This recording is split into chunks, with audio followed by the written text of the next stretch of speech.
여러분 안녕하십니까? 최고 고수들의 수다, 온라인 정책 시사저널 최고수다의 정관용입니다. 윤석열 대통령이 나토 북대서양 조약기구 정상회의에 참석하죠. 파트너국 자격으로 참석하게 되는 윤 대통령, 북한 비핵화에 대한 국제사회 지지를 이끌어낼 계획이고요.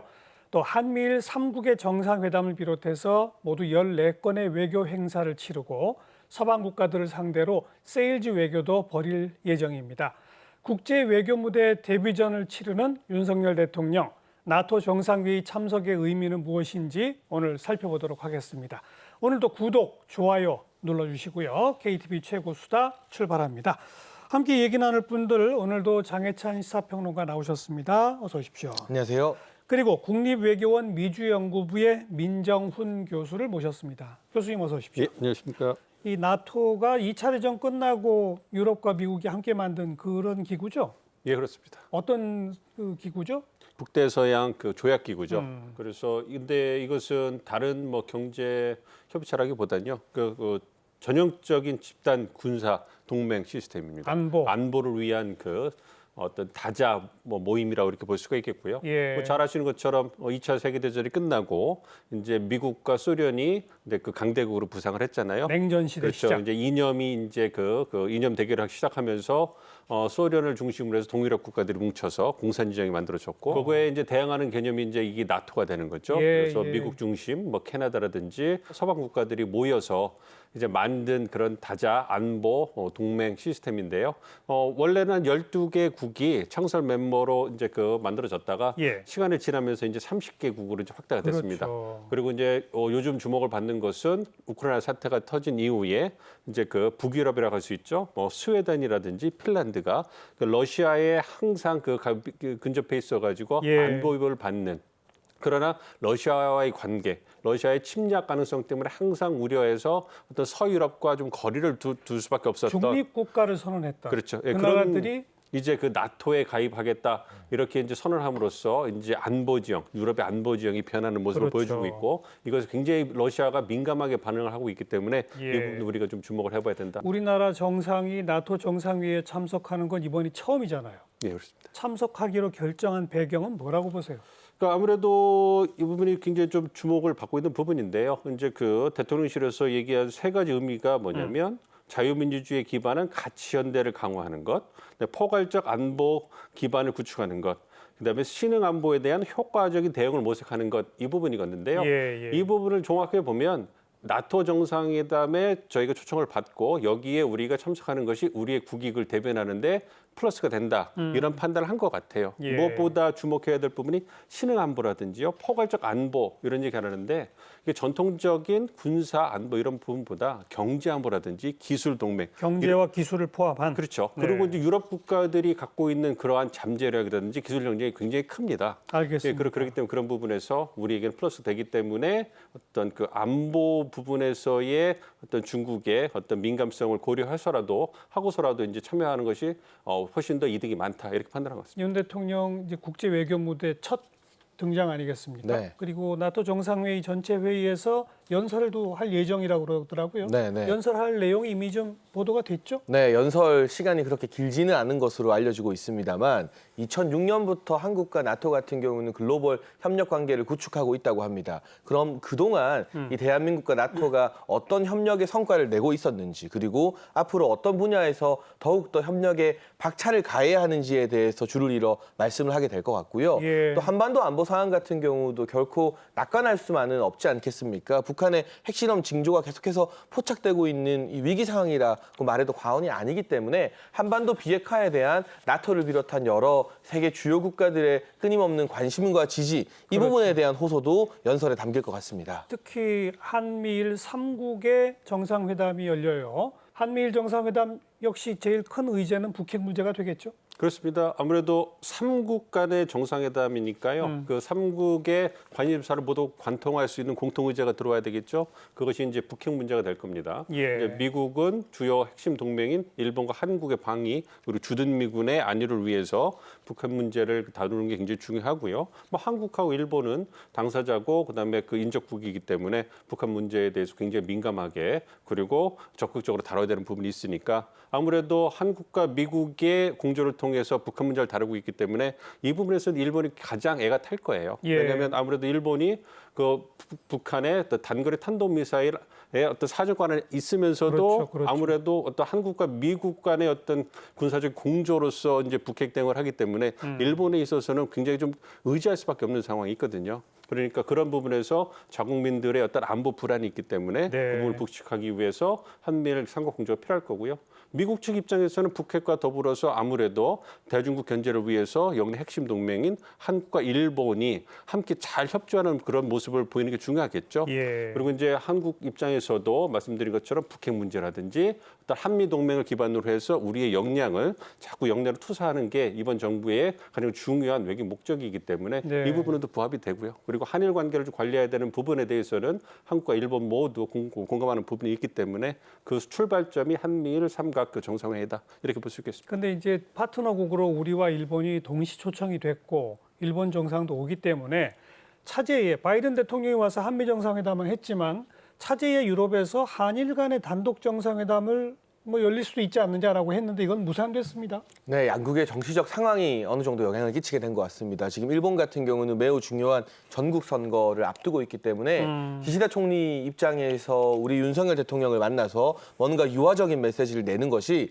일본 자국 내 정치 지형상 선거를 앞두고 부담이 될 수 있는 측면이 있는 것 같고요. 윤석열 대통령 같은 경우도 한일 관계 복원, 그러니까 경제적인 부분, 또 관광 부분 이런 부분에서 예. 실리를 추구하겠다고 밝혔지만 분명히 해결해야 될 역사적 매듭에 있어서 일본의 어떤 사과를 받아내야 되는 핵심 쟁점들이 몇 가지가 있고 지금 또 강제징용 배상 판정에 이어서 지금 우리 대한민국 내 일본 기업의 자산을 동결하느냐 마느냐 등 매우 민감한 문제가 지금 묶여 있는데 맞습니다. 이걸 나토 다자 회의에 가서 한일 정상회담을 통해서 너무 성급하게 풀려 하다가 국내 여론의 반발이 일어나거나 오히려 준비 안 된 상태에서 이걸 추진했을 때 역풍이 불어서 한일 관계 복원이 더 어려워질 수 있기 때문에 이번에는 한미일 3자 정상회담을 통해서 사실상 이 한일 간의 신뢰를 다시 좀 회복하자는 신호를 주고받고 예. 이후에 또 실무진을 통해서 천천히 안에서부터 한일 정상회담을 추진해 나가지 않을까 싶습니다. 그러니까 미래를 향해 가자 그리고 북핵에 대비하기 위해서도 한미일의 공조를 강화하자 이런 방향은 일치하지만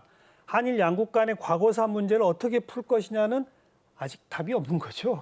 그렇죠. 쉽지 양쪽 않죠. 말씀해 주신 것처럼 안보나 경제 부분에서 한국과 일본이 중요한 파트너라는 것은 양국 모두 잘 알고 있긴 하지만 예. 우리 역사 문제라는 게 앞에 항상 그 앞에 서 있기 때문에 그걸 해결해야 되는데 쉽지 않지 않습니까? 그게 감정이 있고 피해자가 있고 그러니까요. 가해자가 있기 때문에 이런 그 여러 가지 요소를 다 만족하지 못하면 해결이 안 되니까 아무 쉽지 않을 거고 그런데 미국은 한일 양국이 빨리 좀 풀기를 바라고 자꾸 종용하지 않습니까? 종용해도 안 되는 과제가 현재 거기에 달려 있는 거죠. 그렇습니다. 이제 그 어쨌든 한일 문제는 양자 문제란 말이에요. 그러니까요. 그러니까 미국이 아무리 애를 써도 한국과 일본이 그 주권 국가고 자국의 입장이 정책 입장이 있기 때문에 아무리 미국이 원한다고 해도 한국의 입장, 일본의 입장을 모두 고려해야 되기 때문에 어렵습니다. 미국도 어려운 상황입니다. 자, 이번에 이제 서방 국가들과 단독 정상회담도 여러 차례 예정이 되어 있고 물론 안보, 군사 문제도 중요하지만 이제는 산업, 경제, 기술과 관련된 또 우리 세일즈 외교라고 할 수 있는 그런 계획들이 많이 좀 준비가 돼 있죠? 네, 이번에 대통령실에서 밝힌 바대로 안보뿐만이 아니라 경제 안보 포괄적 네트워크를 만들겠다라고 예. 포부를 밝혔거든요. 그렇다는 것은 유럽의 주요 국가들과 경제와 관련해서도 이야기할 의제가 참 다양하다는 뜻입니다. 대표적으로 네덜란드와는 반도체 및 원전 수출 세일즈와 관련된 이야기를 할 수가 있고요. 덴마크 등 주요 북유럽 국가의 여러 가지 재생에너지 기술에 대해서 우리가 우리가 배울 부분이라던가 교류할 부분이 있는 것 같고요. 예. 폴란드나 그 과거 이제 러시아 쪽과 국경이 좀 가까운 나라들 같은 경우는 최근 우크라이나 전쟁 때문에 굉장한 위기감을 느끼고 군비 증강에 힘을 쓰는 모양새입니다. 그렇게 되면 우리의 자랑거리라고 할 수 있는 K9 자주포나 여러 가지 방위 산업 측면에서 또 수출 세일즈를 할 거리들이 상당히 또 많이 열리는 셈이기 때문에 맞아요. 그 부분에서 외교적 세일즈 효과도 이번 나토 다자회의 참석을 통해서 얻어낼 수 있지 않을까 기대감이 고조되고 있습니다. 특히나 지금 러시아와 우크라이나의 그 전쟁 상황이기 때문에 나토 정상회의에서는 우크라이나에 대한 더 많은 지원을 아마 결의할 걸로 예상되죠. 그렇습니다. 아무래도 유럽 안보에 있어서 서유럽 국가들이 갖고 있는 가장 긴급하고도 가장 현실적으로 다가오는 위협은 러시아의 위협이거든요. 그렇죠. 제국 러시아의 위협이기 때문에 또 이 전쟁 때문에 경제도 큰 타격이에요. 유럽 백국의. 러시아가 말씀해 주신 것처럼 가장 중요한 에너지 어떤 수입 그러니까요. 국가인데 그 부분에 있어가지고 굉장히 어려움을 겪고 있지 않습니까? 그러니까 안보 측면에서는 전통적인 러시아 위협이 현실화됐고 예. 사실 어느 유럽 국가가 21세기에 이런 재래식 전쟁이 벌어질 거라고 예상을 할 수가 있겠습니까? 맞아요. 저희도 예상을 못했기 때문에 그런 부분에서 굉장히 충격으로 다가왔을 것이고요. 이와 더불어서 경제적 한파가 오고 있기 때문에 사실 유럽 국가들로에게는 이 부분이 가장 직면한 어려운 문제고 해결해야 될 문제이기 때문에 예. 미국과 함께 힘을 합쳐가지고 그 부분에 대해서 논의를 할 거고 이 측면에서 일본이나 한국 같은 인도 태평양 지역에 있지만 경제적으로 지원을 해줄 수 있고 협력할 수 있는 파트너들을 초청하는 것은 굉장히 큰 의미가 있다 이렇게 그래서 말씀드립니다. 우리나라도 우크라이나에 대한 추가 지원을 이미 약속했죠. 네, 기존에 5천만 달러, 이제 600억 가량의 지원을 약속했는데요. 이번에 추가로 5천만 달러 지원을 약속했습니다. 이렇게 예. 되면 총 이제 1억 달러, 1,200억 정도의 지원을 하게 되는 것인데 다만 아직까지 군사나 무기 지원에는 발을 들이지 않고 있고요. 여러 가지 의료 장비나 보건, 복지, 또 전후 회복을 위한 지원에 초점을 맞추고 있는 상황입니다. 자, 처음부터 얘기가 나왔습니다마는 중국이 아주 미묘하게 반응하고 있습니다.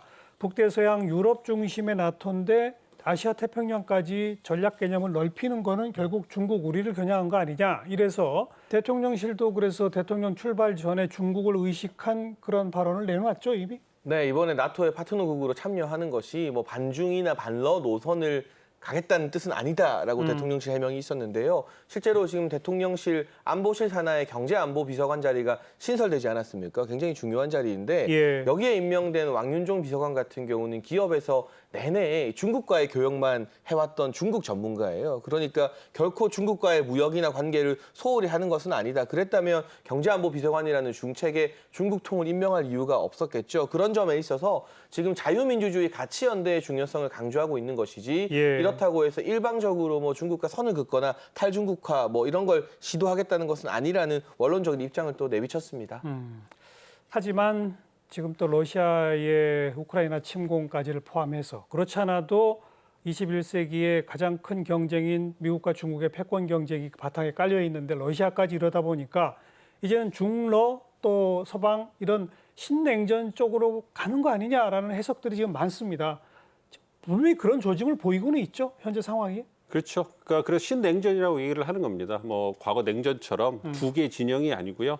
비슷하긴 하지만 좀 들여다보면 상황은 좀 다릅니다. 그런데 앵커께서 말씀해 주신 것처럼 미국 주도의 인도태평양 동맹을 하나 해서 유럽 동맹 해가지고 하나의 뭐 민주주의 동맹이라 할 수 있고 예. 축이라고 할 수 있겠고요. 근데 이제 권위주의 축이라고 할 수 있겠죠. 중국, 러시아를 중심으로 해서. 그런데 이제 이러한 두 진영의 대립에 대해서 굉장히 신중하게 접근하는 중립국가라고 할까요? 제3 어떤 세력도 있거든요. 뭐 동남아시아라든지 한국이라든지요. 이런 국가들 있는데 인도도 그렇고요. 이렇게 보면 그러니까 우크라이나 사태에 대해서 러시아의 책임, 러시아 제재하는 이런 거에 대해 여론조사를 보면 3분의 1은 어떤 러시아 제재에 찬성하는 그러니까 미국의 움직임에 동조를 하는 그런 국가군이 있고요. 예. 3분의 1은 중국과 러시아 입장을 두둔해주는 그거 있고요. 또 나머지 3분의 1은 중립적인 거예요. 그러니까 이게 신냉전이라고 불리는 것처럼 과거와는 좀 미묘하게 다르기 때문에 과거처럼 이제 완전히 두 진영이 갈라져서 디커플링 돼가지고 경쟁하는 아니고요. 보다 좀 미묘하게 경쟁할 부분 경쟁하면서 협력한 부분을 협력하는 예. 이런 모습을 취할 거라고 보기 때문에 우리도 그러한 세부 사항에 있어서 이제 우리의 원칙을 잘 세워서 움직이는 게 필요하다고 보고 있습니다. 한때 우리는 미중 사이에서 뭐 줄타기 외교, 균형 외교 이런 표현도 좀 쓴 바 있습니다만 적어도 윤석열 정부의 출범 초기의 모습은 미국 쪽으로 성큼 다가서는 모습을 현재까지는 보여주고 있습니다.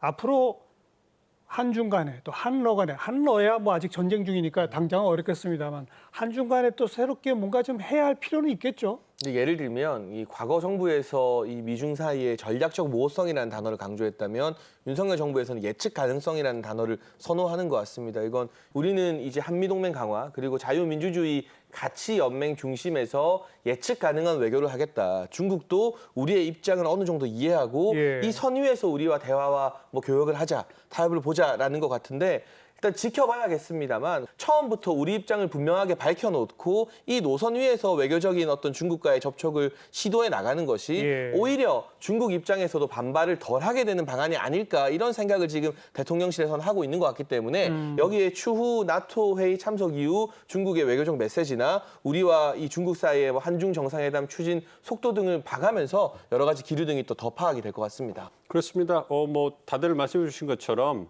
이제 우리한테 있어서 미국과 중국 다 모두 필요하고요. 중요한 국가입니다. 예. 어느 한 국가도 소홀히 할 수가 없는 게 우리 현실이고요.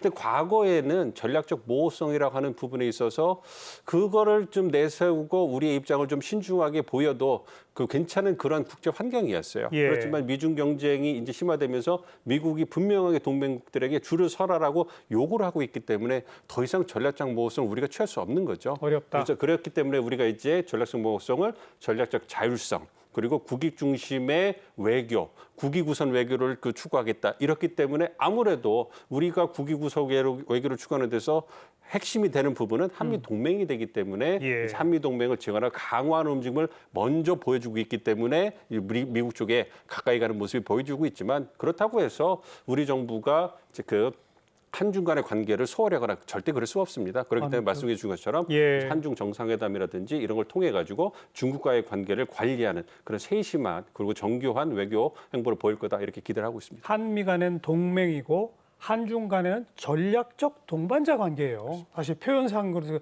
조금 차이가 있긴 하지만 굉장히 중요한 건 마찬가지거든요. 자, 오늘 윤석열 대통령의 나토 정상회의 참석의 의미 짚어봤습니다. 미국과 또 유럽과의 관계 돈독히 하고 세일즈 외교도 많은 성과가 있기를 기대하고요.